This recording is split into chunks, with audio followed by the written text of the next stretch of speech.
tirar a liberdade, mas é entender o limite desta liberdade. E quando ela extrapola, né, o que possa ser dignidade do outro ser humano. Eu não vou ser hipócrita. Eu fui no show do Léo, eu ri demais. Ele põe a gente pra pensar. Ele é muito inteligente, ele é um cara muito foda. E isso gera muita polêmica, que você falar, eu posso ser até cancelado porque eu tô falando aqui que eu gostei do show do Léo Lins. E realmente, não tenho o que falar.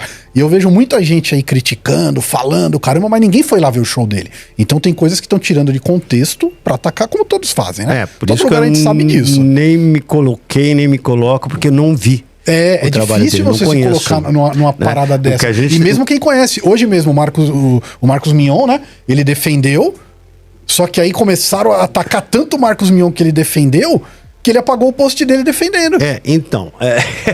Não é muito louco?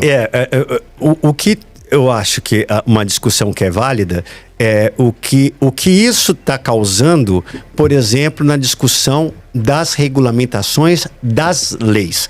Né? Por exemplo, hoje tem essa discussão... Das redes, você disse? Isso. Das redes. Das redes. Das leis para as redes. Sim, né? Se o veículo é responsável por postar ou não. Se o veículo também pode ser criminalizado por postar ou não. Então, a gente tá... Por isso que eu estou falando... Tem muita coisa confusa ainda. A gente está num momento muito pantanoso. Essa discussão é uma discussão muito pantanosa. Que, de maneira nenhuma, a gente pode tratar isso com o fígado.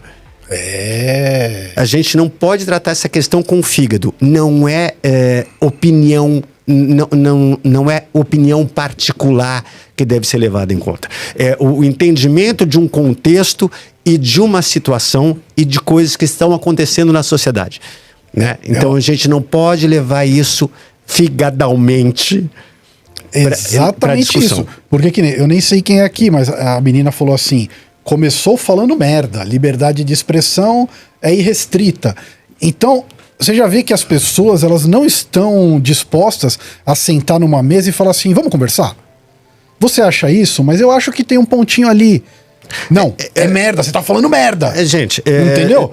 Não tem o diálogo, as pessoas não estão dispostas a sentar os dois lados e falar, não, peraí, vamos chegar num senso em comum, e aí acaba gerando tudo isso, né? Provavelmente, eu cheguei a fazer espetáculo para censura. Né? A gente fazia espetáculo para censura no começo da carreira. Na época da ditadura? Isso chegou até as diretas já. A gente ainda tinha censor, se eu não me engano. Você fazia um espetáculo especial só pro censor assistir? Como que era isso? Vinham duas senhoras...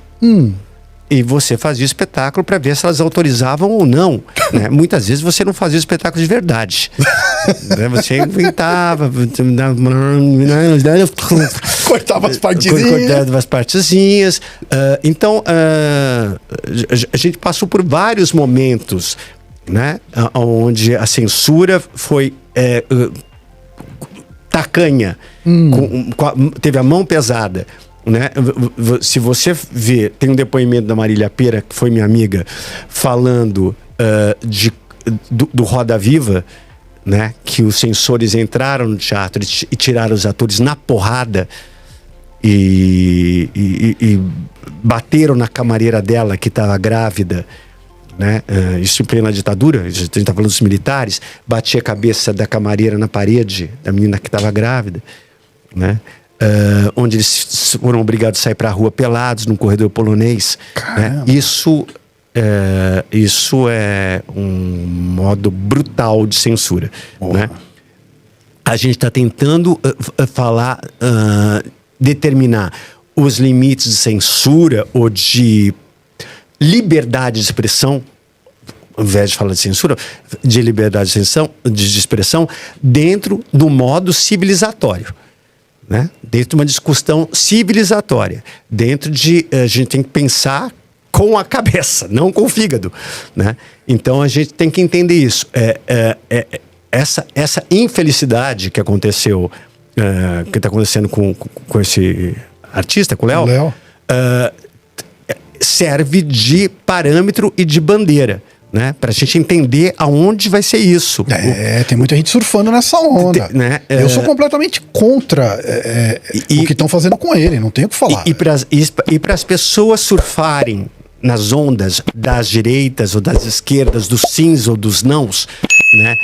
É muito fácil. Todo mundo quer dar palpite hoje. Por isso que eu tenho me reservado a não me colocar pessoalmente nas questões, porque este é o momento pantanoso que a gente está vivendo da civilização, né?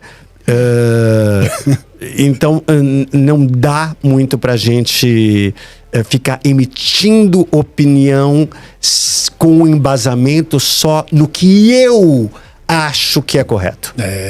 O que eu acho que é correto pode não ser correto para o outro, né? Então a gente tem que fazer um entendimento do momento que vivemos, da civilização que vivemos, dos prejuízos que estão acontecendo, e a gente tem que se regular, a gente tem que se autorregular.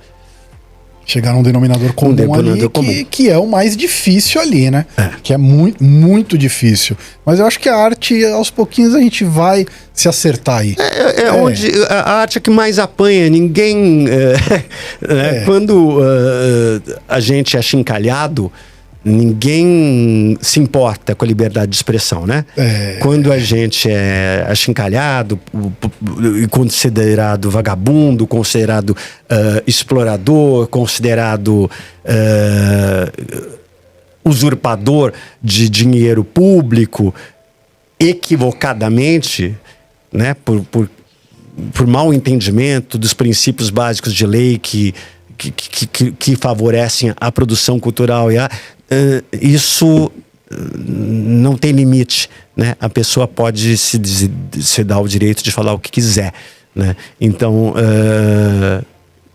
a gente tem que ter cuidado de tudo, né? De tudo, por todos os lados. É até um assunto delicado que nós entramos aqui, ainda mais está nesse momento aí muito inflamado, de porrada para tudo que é lado, né? Para todos os lados. Para todos os lados. A gente está no mundo que estamos vivendo 2 guerras, 3 guerras, né? Fora as internas. As guerras da internet, que todo dia tem uma. Então, todo mundo tem que baixar um pouquinho o facho, tomar um pouquinho de clonazepam e dar uma segurada na sua onda. Um suquinho de maracujá ali.